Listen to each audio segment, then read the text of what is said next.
My name is David Elliot and I'm a cancer survivor and an Avatar Master. And I want to talk to you today about the power of beliefs and surviving cancer. And I also want to introduce you to my book. There it is. You Don't Have to Die When the Doctor Says. I was diagnosed in 2007 with brain cancer, glioma multiforme blastoma grade 4. I was informed by my surgeon that even with medical treatment, I have a 90% chance of being dead by the end of 2009. The gold standard medical treatments of resection, radiotherapy and chemotherapy are not considered a cure, and the cancer is described in the medical literature as aggressively malignant and inevitably fatal. Being told that you only have a few months to live is a situation nobody expects to find themselves in. It's an incredible shock. It causes one to reassess one's lives and determine just what is important. You might have seen the movie Bucket List with Morgan Freeman and Jack Nicholson.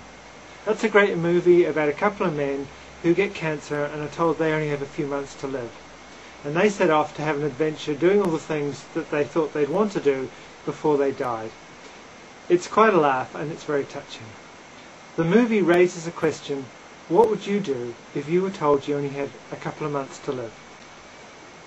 Maybe you've seen the YouTube video by Randy Porsche called The Last Lecture, Achieving Your Childhood Dreams. Randy touched the hearts of millions as he told of his situation of having terminal pancreatic cancer and went on to encourage viewers to live boldly and aim for their dreams in life. Like Randy, I also have a terminal diagnosis, but unlike Randy, I don't believe it will necessarily kill me. In Randy's last lecture he states, "I have cancer and it's going to kill me," and you can hear the conviction in his voice. Randy was a scientist and he knew that the predicted statistical outcome for inoperable pancreatic cancer was very grim.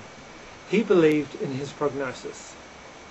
In contrast, I'm an Avatar Master, and I have the viewpoint that science is not the only truth, and that I don't necessarily need to believe my terminal prognosis is the only possibility.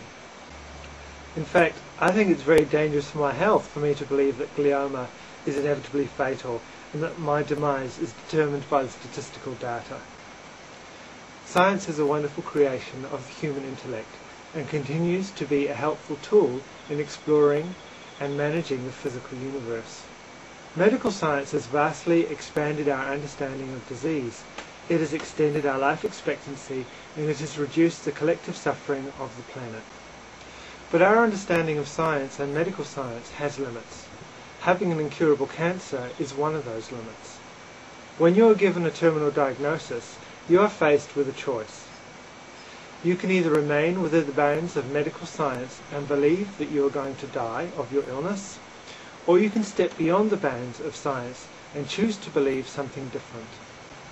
To survive a medical diagnosis, to survive a terminal diagnosis, you need to take responsibility for the beliefs you allow into your mind. You need to be able to focus your attention on the possibility that you will survive, and that the future is not determined by the outcome of clinical studies or statistical data. Being told that you have an incurable cancer, or being told that you have cancer, is like being infected with a mental disease. Now, not only do you have the physical aspects of your disease to contend with, but you also have the fear and doubt in your mind and an expectation of the worst. When I found out that I had cancer, I thought my life was over. I felt deep grief for all that I would lose: my life, my friends and loved ones, my wife and my daughters.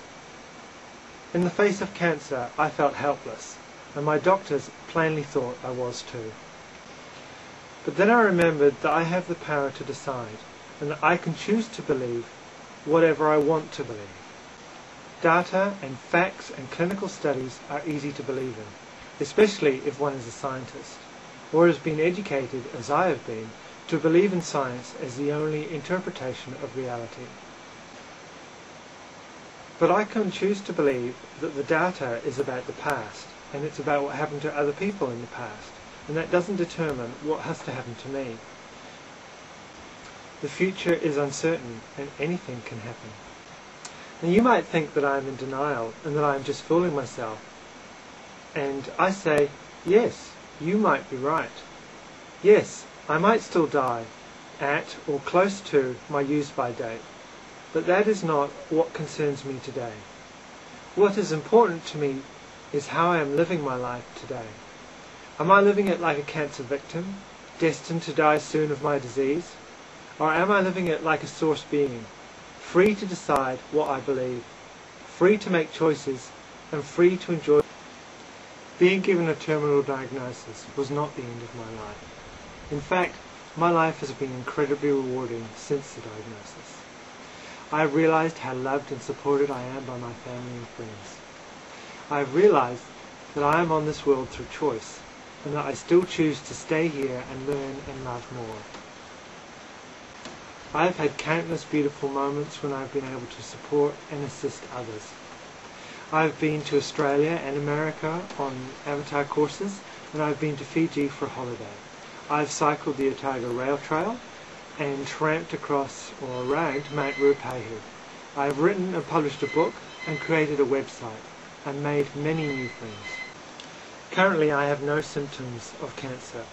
I have no evidence to suggest that I have cancer, so I am able to decide that the cancer is gone and that I am a survivor. I'm not going to wait a few years to find out if I'm a cancer survivor, as that is letting circumstances determine how I define myself. I am deliberately deciding that I am a survivor today, and will continue to do so until I die or until I choose to change my mind. My answer to the question, what would you do if you were told you only had a few months to live, is I would decide not to believe that I only have a few months to live. If you are living with cancer or have a terminal diagnosis, my message to you is you don't have to die when your doctor says. You are a unique being, and your future is not determined by what has happened to others. You are also a creative being, and you can influence your future by your choices. The following lectures in this series will describe viewpoints that could help you free your mind so that you can believe whatever you want to believe in the face of a terminal prognosis.